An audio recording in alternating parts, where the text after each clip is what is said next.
Hello friends, movie explain करने वाला है सीताराम कल्याण। इस मूवी की IMDb rating 8 point out of 10 और इसे 90% गूगल यूजर ने पसंद किया है। और इस मूवी के लीड हीरो है निखिल गौड़ा। इस मूवी की कहानी एक बिजनेसमैन की जो गरीबों के लिए डैम बनाना चाहता है। इसके बाद उसे क्या क्या प्रॉब्लम फेस करनी पड़ती है, यही मूवी की कहानी में आपको जानने को मिलेगा। तो आखिरी तक बने रहिए। अगर आप हमारे चैनल पर नए हैं तो सब्सक्राइब जरूर से कर लीजिए, क्योंकि हम आपके लिए ऐसी मूवी की एक्सप्लेनेशन लेकर आते रहते हैं। तो चलिए वीडियो शुरू करते हैं। कहानी की शुरुआत में हमें नरसिम्हा राव नाम के एक आदमी को दिखाया जाता है जो पूजा करके बाहर आ रहा होता है। और इसके बाद उसकी जॉइंट फैमिली को दिखाया जाता है जो सब खुश होते हैं। और उसकी बेटी का नाम होता है गीता, जो फर्स्ट क्लास पास होने की वजह से घर में खुशहाली का माहौल होता है। और वह अपनी बेटी से बहुत प्यार करता है। बाप बेटे में बहुत ही अच्छी बॉन्डिंग होती है। नेक्स्ट सीन में हमें शादी के घर में दिखाया जाता है। उसके साले के यहाँ पर शादी होती है, तो पूरी फैमिली वहाँ शादी में पहुँचती है। और जैसे ही वहाँ पर पहुँचते हैं तो गीता और उसकी दादी जो दुल्हन होती है उसका दिमाग खराब करने में लग जाती है। दोनों एक दूसरे की बुराई करते हैं। और तभी उसकी दादी कहती कि मैं मेरी बेटी के लिए एक ऐसा लड़का ढूंढूंगी जो बहुत ही स्मार्ट हीरो टाइप डैशिंग होगा।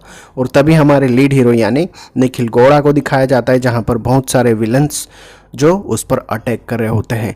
और तभी वह वहाँ पर जितने भी विलन्स होते हैं उन्हें बुरी तरह से पीटता है और वह उन्हें भगा भगा कर मारता है। और तभी हमें पता चलता है कि वह उन लोगों को क्यों पीटता है, क्योंकि वहाँ पर जो किसान होते हैं जो खेत में पानी दे रहे होते हैं, तो वहाँ पर जो मिट्टी होती है उसे गिरा देते हैं, जिसकी वजह से पानी बाहर जाता है और वह उन्हें बुरी तरह से पीटता है।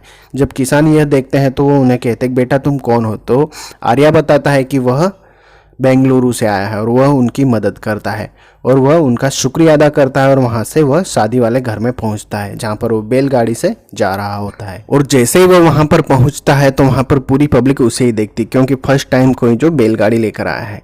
तभी वह गीता को देखता है और पहली नज़र में वह उसे देखकर इम्प्रेस हो जाता है और वह उसे अच्छी लगती है। नेक्स्ट सीन में हमें दूल्हे को दिखाया जाता है जो दौड़ते हुए आता है और वह कहता है कि तुमने मुझे छोड़कर क्यों चले आए, और वह पूरी अपनी बेइज्जती वहीं पर करवा लेता है। नेक्स्ट सीन में दिखाया जाता है कि आर्या गीता से बात करने के लिए पहुंच जाता है और वह कहता है कि तुम्हारा नाम क्या है। नेक्स्ट सीन में हमें दो बच्चों को दिखाया जाता है जो आपस में लड़ रहे होते हैं। नेक्स्ट सीन में जब दूल्हा होता है उसके पीछे से आर्या गीता से बात कर रहा होता है और वह उसका मजाक उड़ाने में लग जाता है। तभी दुल्हन दूर से यह देख रही होती कि उसका पति किसी और के साथ चिपका हुआ है और किसी और लड़की को इम्प्रेस कर रहा है। नेक्स्ट सीन में आर्या कहता है कि मुझे पूरा गांव घूमना है, तो उसका दोस्त उसे गांव घुमाने ले जाता है। तभी एक बच्ची भागती हुई उसके पास आती है और वह बताती है कि मेरे दादाजी आत्महत्या कर रहे हैं।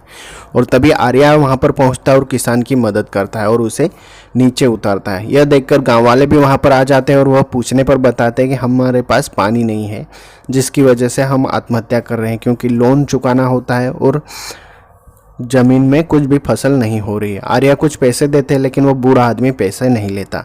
तभी वह एक दूसरा आदमी होता है, वह बताता है कि अगर पानी मिल जाए तो ठीक रहेगा।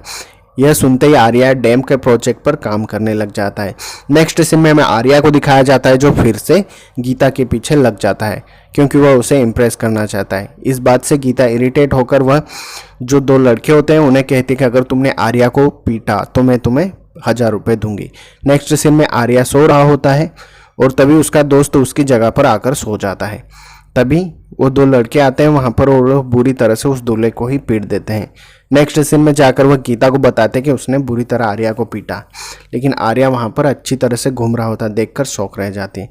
नेक्स्ट सीन में हमें दिखाया जाता है कि दुल्हन की विदाई हो रही थी और पूरी फैमिली वहाँ पर रो रही होती है, लेकिन आर्या उन्हें समझाता है कि आपकी बेटी को तुम्हें हौसला देना चाहिए, आप रोते हुए अच्छे नहीं लग रहे। यह कहते हुए वहाँ पर जो गीता के पिताजी होते हैं वह आर्या से इम्प्रेस हो जाते हैं। नेक्स्ट सीन में हमें दिखाया जाता है कि पूरी फैमिली वहाँ से यानी बारात रिटर्न हो जाती है। आर्या जब बेंगलुरु अपने घर पर पहुँचता है तो वह अपने डैड को देखता है जो शराब पी रहे होते हैं और उसके डैड आर्या को बताते हैं कि तुम्हारे जाने की वजह से मैं अकेला पड़ गया था, इसीलिए मैं शराब पी रहा था। और नेक्स्ट सीन में आर्या से प्रॉमिस करते हैं कि वह अब नहीं पियेंगे। नेक्स्ट सीन में वो अपने ऑफिस पहुँचते हैं और ऑफिस में मीटिंग बुलाते हैं और तभी हमें पता चलता है कि वह आर के ग्रुप के मालिक हैं। नेक्स्ट सीन में सभी मीटिंग्स में वहाँ पर बताते हैं कि हमें हाईवे का प्रोजेक्ट करना चाहिए जिसकी वजह से हमें फ़ायदा होगा, लेकिन आर्या वहाँ पर पहुँचता है और वो बताता है कि हम गरीबों के लिए डैम बनाएंगे और वो पूरा डैम का प्रोजेक्ट वहाँ पर रिवील कर देता है। यह सुनते ही सब कहते हैं कि हमें कोई प्रॉफिट नहीं होगा, लेकिन वह कहता है कि हम गरीबों की मदद करना चाहते हैं और सभी अग्री हो जाते हैं।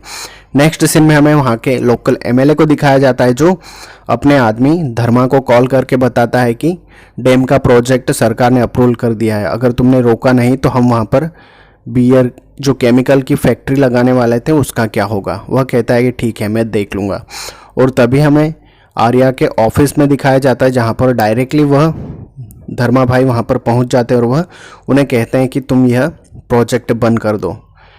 तभी वह वार्निंग देकर जा रहा होता है, तभी अचानक से वहाँ पर आर्या आ जाता है और वह बुरी तरह से उनको मारने लग जाता है। तभी धर्मा भाई कहता है कि तुम्हें पता नहीं कि मैं कौन हूँ, लेकिन आर्या कहता है कि तुम्हें पता नहीं कि मैं कौन हूँ, जिस आदमी को तुमने धमकाया मैं उसका बेटा हूँ, और वह बुरी तरह से उन्हें पीट देता है। नेक्स्ट सीन में हमें दिखाया जाता है कि गीता को बेंगलुरु हॉस्टल में उसके पिताजी रखने आ जाते हैं और वह चले जाते हैं, और यह देखकर उसके पिताजी बहुत इमोशनल हो जाते हैं क्योंकि वह पहली बार अपनी बेटी को छोड़कर जा रहे होते हैं। बाद में गीता को दिखाया जाता है जो कॉलेज पहुंचती है, वहां पर वह साड़ी पहनकर ही जाती है और वह पूरी तरह से इरिटेट हो जाती है क्योंकि उसे घर की याद आ रही होती है और वह उसका मन कॉलेज में नहीं लगता क्योंकि वह अभी तक वहाँ पर किसी को जानती नहीं। नेक्स्ट सीन में हमें दिखाया जाता है कि वह पूरी तरह से इमोशनल है। आर्या जब अपने घर में बैठा हो तो उसके पापा उसे पूछते हैं कि कोई लड़की पसंद आई या नहीं। आर्या कहता है कि अभी तक मुझे कोई भी लड़की नहीं पसंद आई, वो अपने पापा को नहीं बताता। तभी आर्या अपने दोस्त के पास पहुंचता है और वह कहता है कि मुझे गीता का नंबर चाहिए, लेकिन वह मना कर देता है कि मैं तुम्हें नंबर नहीं दे सकता, और दोनों में झगड़ा हो जाता है। और नेक्स्ट सीन में हमें गीता को दिखाया जाता है जिसके पास विजिटिंग कार्ड होता है, तो वह आर्या को कॉल करती है और हमें दिखाया जाता है कि आर्या उसका कॉल रिसीव करते ही वह बताती है कि वह बेंगलुरु में है। तो आर्या डायरेक्टली उसके पास पहुंचता है उससे मिलने के लिए, और जब आर्या उसे कहता है कि जल्दी से तुम बाइक पर बैठ जाओ हम चलते हैं, लेकिन वह कहती है कि मैं तुम्हारे साथ नहीं बैठूंगी। इसके साथ दोनों ऑटो कर लेते हैं और वह दोनों उसके हॉस्टल पर पहुँचते हैं। नेक्स्ट डे हमें आर्या को दिखाया जाता है जो सुबह सुबह उसे पिक करने पहुंच जाता है, लेकिन वह कहते हैं कि मैं सिर्फ दोस्ती ही करूंगा, उससे आगे कुछ नहीं, और दोनों की फ्रेंडशिप हो जाती है। नेक्स्ट सीन में हमें दिखाया जाए दोनों एक दूसरे से अच्छी तरह से बात करते हैं, लंबी लंबी बातें कॉल पर चालू हो जाती हैं, और हमें दिखाया जाता है कि डैम का काम भी स्टार्ट हो जाता है जहाँ पर गाँव वाले सभी उनकी मदद करते हैं। वह कहते हैं कि आपने हमारे लिए अच्छा किया। तभी एमएलए कॉल करके धर्मा भाई को कहता है कि डैम का प्रोजेक्ट शुरू और काम भी चालू हो चुका है, तो तुम अभी तक क्या कर रहे हो, तुमने अभी तक उन्हें वार्निंग नहीं दी। और तभी धर्मा भाई कहता है कि ठीक है, अपने आदमियों को कहता है कि फिर से प्लान बनाओ, इस बार हमें उन्हें बुरी तरह से धूल चटानी होगी। यह कहते हुए नेक्स्ट सीन में हमें दिखाया जाता है कि गीता के पिताजी नरसिम्हा राव और विश्वा जा रहे होते हैं और आर्या के पिता शंकर भी उसी रोड पर होते हैं। तभी अचानक से वहाँ पर एक्सीडेंट हो जाता है और दोनों आमने सामने होते हैं। तो दोनों नरसिम्हा राव और शंकर एक दूसरे को देखकर पूरी तरह से गुस्से में आ जाते, एक दूसरे को मारने की कोशिश करते हैं, लेकिन वहाँ पर जितने भी आदमी होते हैं ड्राइवर्स उन्हें पकड़कर अलग कर देते हैं। और हमें दिखाया जाता है कि आर्या और गीता मंदिर में पहुँचते हैं जहाँ पर पूजा करने के लिए। तभी आर्या गीता की सेल्फी खींचने लग जाता है और जब उसका फ़ोन वह देखती है तो पूरी तरह से उसी की फ़ोटो होती है। तभी गीता गुस्से में आ जाती है और वह कहते हैं कि दोस्त दोस्त करके तुम मेरे नज़दीक आ रहे हो। इस बात से गुस्सा हो जाती है। तभी वहाँ पर उस पर अटैक होता है, लेकिन आर्या कुछ समझ नहीं पाता। तभी अचानक से वहाँ पर बॉम्ब ब्लास्ट हो जाता है और बहुत सारे विलन्स यानी धर्मा भाई पूरी तरह से अपने आदमियों को लेकर वहाँ पर आ जाता है और वह गीता को पकड़ लेता है और उसे गीता को बुरी तरह से मारता है और वह फेंक देता है। तभी हमें दिखाया जाता है कि वह बेहोश हो जाती है। आर्या यह देखकर पूरी तरह से गुस्से में आ जाता है और वह पूरी तरह से वहाँ पर जितने भी धर्मा भाई के विलन्स यानी आदमी होते हैं उन्हें बुरी तरह से कूटने पीटने लग जाता है। पूरी एक्शन सीन होता है और फिर धर्मा भाई उसके तरफ फिर से मारने के लिए दौड़ता है, लेकिन वह फिर से उसे मारता है और जैसे ही वह उसे जान से मारने की कोशिश करता है कि अचानक से गीता वहाँ आ जाती है और वह कहती कि तुम धोखेबाज हो, तुमने मुझे धोखा दिया। यह कहते हुए गीता को हॉस्पिटल में एडमिट करवाया जाता है। आर्या कॉल करता है लेकिन वो कॉल रिसीव नहीं करती। नेक्स्ट सीन में हमें शंकर को दिखाया, उसके पापा को दिखाया जाता है जो इमोशनल होते हैं। दूसरी तरफ गांव वाले पूरी तरह से मजदूरों को हेल्प कर रहे होते हैं और तभी गीता आर्या को कॉल करती है और वह कहते हैं कि मुझे घर जाना है क्योंकि पापा बीमार है। यह देखते हुए आर्या उसे घर पर उसके छोड़ने जाते हैं। आधे रास्ते तक वो छोड़ता है और वो वापस आ जाता है। नेक्स्ट सीन में गीता और नरसिम्हा राव यानी उसके पिताजी को दिखाया जाता है। दोनों बातें करते हैं और वह कहते हैं कि मैं ठीक हूँ, तुम वापस बेंगलुरु जा सकती हो। और हमें पता चलता है कि नेक्स्ट सीन में धर्मा भाई रशियन लोगों से डील करते हैं और वहाँ से कुछ मंगवाते हैं। और हमें दिखाया जाता है कि गीता वापस जाने के लिए तैयार हो जाती है और आर्या वापस बेंगलुरु में उसके फिर से मदद करने में लग जाता है। और तभी हमें डैम में दिखाया जाता है जो अचानक से बॉम्ब ब्लास्ट हो जाता है। और यह देखते ही वहाँ पर उसके पापा आते हैं और वहाँ पर पुलिस, वकील और सब आ जाते हैं और गांव वाले भी उन्हें गिल्टी फील करवाते हैं। वह कहते हैं कि तुम लोगों ने हमारी ज़मीन हड़प ली है और तुम डैम नहीं बना रहे हो। गांव वाले शंकर को यानी आर्या के पिताजी को गालियां देने लग जाते हैं और वह कहते हैं कि तुमने हमारे गरीबों का विश्वास तोड़ा है और इस तरीके से उन्हें बोल रहे होते हैं। और तभी वहां पर आर्या ट्रक लेकर आ जाता है और उस ट्रक के जैसे ही वह ऊपर करता है और कहानी फ्लैशबैक में जाती है, जहां पर वो डायरेक्टली धर्मा भाई के पास पहुंचता है और उन्हें बुरी तरह से पीट कर वहाँ पर लेकर आता है। और तभी धर्मा भाई और उसका एक आदमी होता है, वह बताते हैं कि हमने डैम में बारूद रखा था जिसकी वजह से मैं और वकील और पुलिस वालों के साथ मिलकर यह सब किया। यह पूरी सच्चाई सुनते ही पूरे गांव वाले इमोशनल हो जाते हैं। तभी आर्या बताता है कि मेरे पापा ने बिना प्रॉफिट की परवाह किए हुए आपकी मदद कर रहे थे, लेकिन तुमने इन्हें ही गलत साबित कर दिया। और सभी गांव वाले उनसे माफ़ी मांगते हैं। नेक्स्ट सीन में हमें मीटिंग में दिखाया जाता है जहाँ पर बार बार आर्या को कॉल कर रही होती है गीता, लेकिन आर्या कॉल नहीं रिसीव करते। लेकिन जब आर्या कॉल रिसीव करता है तो वह गीता कहती है कि तुम प्लीज़ जल्दी से मुझसे मिलने आ जाओ। नेक्स्ट सीन में गीता के फादर यानी नरसिम्हा राव भी कॉल करते हैं और वह बताते हैं कि तुम्हारे लड़का देखा है, क्या करना है। यह कहते हुए हमें आर्या को दिखाया जाता है जो गीता के पास पहुंचता है और वह कहता है कि मैं तुमसे प्यार करता हूं लेकिन तुम कुछ कहना ही नहीं चाहती। लेकिन बाद में वह कहता है कि मैं तुमसे नफरत करता हूं, आज के बाद तुम तुम्हारे रास्ते और मैं मेरे रास्ते। यह कहते हुए वह वहाँ से चला आता है। यह सुनते ही पूरी तरह से गीता गुस्से में आ जाती है और वो अपने पापा को कॉल करती है और बताती है कि मैं हाँ कर रही हूँ। नेक्स्ट सीन में जब वह घर जा रही होती है तो अपने फ्रेंड को बताती है आर्या के बारे में। तभी ड्राइवर वहाँ पर ये सारी बातें सुन लेता है। जैसे ही घर पर गीता पहुँचती है तो वह ड्राइवर विश्वा को कहता है कि यह आर्या नाम के किसी लड़के से प्यार करती है और वह जाकर नरसिम्हा राव को बताता है और नरसिम्हा राव कहता है कि आर्या से तुम्हें दोस्ती तोड़नी पड़ेगी। और कहानी फ्लैशबैक में जाती है। वह बताता है कि उसके पिताजी और मैं पक्के दोस्त हुआ करते थे और पूरी फैमिली हमारी जॉइंट यानी हमेशा साथ में रहती थी। और वह बेंगलुरु चला गया और उसकी जो बहन थी यानी नरसिम्हा राव की बहन मीरा, जो शंकर के पूरी तरह क्लोज थी और उसने उससे शादी कर ली। यानी विश्वा उनके पास नौकर की तरह काम करता है।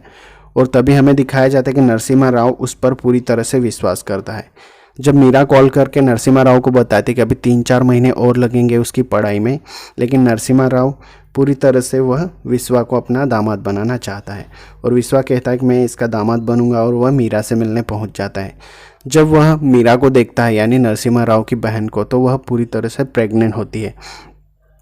यह देखते हुए वह गुस्से में आ जाता है और वह कहता है कि मैं तो तुमसे शादी करना चाहता था, लेकिन तुम शंकर के साथ रंगरलियां मना रही हो। यह जाकर वह पूरी तरह से नरसिम्हा को सब बातें बता देता है और नरसिम्हा गुस्से में आ जाता है। वह कहता है कि जिस दोस्त को मैंने अपना करीबी समझा उसने ही धोखा दिया, मेरी बहन के साथ ऐसा किया। और तभी विश्वा कहता है कि मैं आपकी छोटी बहन से शादी कर लूँगा और वह दोनों शादी करवा देते हैं और कहानी प्रेजेंट में आती है। यह सुनने के बाद में हमें गीता को दिखाया जाता है जो पूरी तरह से इमोशनल हो जाती है। और तभी हमें शंकर को दिखाया जाता है जो आर्या को पूरी कहानी बताता है और आर्या पूरी तरह से इमोशनल हो जाता है और वह पहुंचता है गीता के गांव। और नरसिम्हा राव पूरी तरह से शादी की तैयारियां कर देता है और हमें दिखाया जाता है कि वह विश्वा का जो ड्राइवर होता है उसी के साथ वह शादी कर रहा होता है।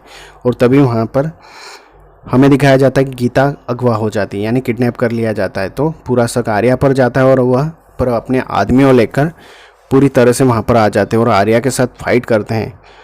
आर्या सभी को, विश्वा राव को और ड्राइवर को बुरी तरह से सभी को पीटते हैं। बाद में नरसिम्हा राव सीधा ही आर्या को मारने लग जाता है, लेकिन आर्या पूरी तरह से मार खाता है और वह कुछ भी नहीं बोलता।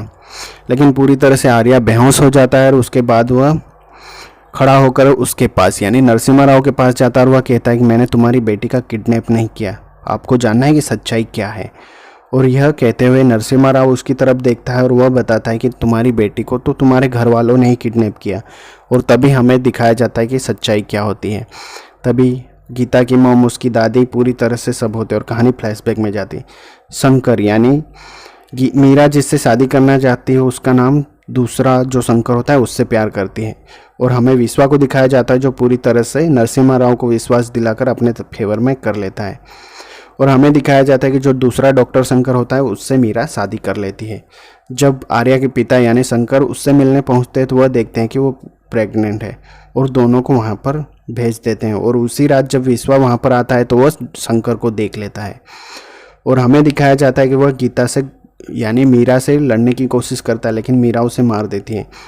और तभी हमको दिखाया जाता है कि दोनों शंकर रिक्शा में बैठकर जा रहे होते हैं और तभी विश्वा मीरा पर अटैक कर देता है। और उसे बचाने के लिए जो डॉक्टर शंकर होता है वो वहाँ पर आता है और वह उन दोनों को, मीरा और शंकर को, दोनों को मार देते हैं। और तभी आर्या के पिताजी वहाँ पर आते हैं और वह देखते हैं कि दोनों बेहोश पड़े हैं और जल्दी से वो मीरा को हॉस्पिटल ले जाते हैं और वहाँ पर वो इमोशनल हो रहे होते हैं। और तभी वहाँ पर आर्या का जन्म हो जाता है और वह आर्या के लिए अपने सेक्रीफाइस कर देता है और वह आर्या को लेकर नरसिम्हा राव के पास पहुंचता है। जब शंकर वहां पर पहुंचता है तो वह देखता है कि विश्वा और उसकी छोटी बहन की शादी वह करवा रहा होता है। यह देखकर वह पूरी तरह से इमोशनल हो जाती है। यह सच्चाई पढ़ते ही नरसिम्हा राव गुस्से में आ जाता है और फिर से आर्या, उसके ड्राइवर्स को और विश्वा को पूरी तरह से पीटने में लग जाता है। और यह देखकर नरसिम्हा राव वह माफ़ी मांगने लग जाता है। और तभी विश्वा गीता के ऊपर चाकू रख देता है और अचानक से वहाँ पर शंकर की एंट्री होती है और वह हमें दिखाया जाता है कि विश्वा को बुरी तरह से पीटता है और वह कहता है कि तुमने मेरी बहन को मारा। यह सुनते ही पूरी तरह से नरसिम्हा इमोशनल हो जाता है। वह कहता है कि यह तो मीरा को बहन मानता था। और तभी वह बुरी तरह से उन्हें कूटने जाता है और वह कहता है कि मरते हुए मीरा ने वादा लिया था कि मैं आर्या की रक्षा करूं। यह सुनते ही विश्वा पूरी तरह से इमोशनल हो जाता है और सबको बुरी तरह से पीटता है। यानी फिर एंडिंग में पूरी फैमिली साथ हो जाती है। और तभी नरसिम्हा राव यानी वह आर्या को हाथ दे देता है और वह शंकर से माफ़ी मांगता है और आर्या और गीता की शादी के लिए मान जाता है। इसी के साथ मूवी एंड होती है। तो आई होप आपको एक्सप्लेनेशन पसंद आई होगी। अगर पसंद आई है तो लाइक और सब्सक्राइब जरूर से करें।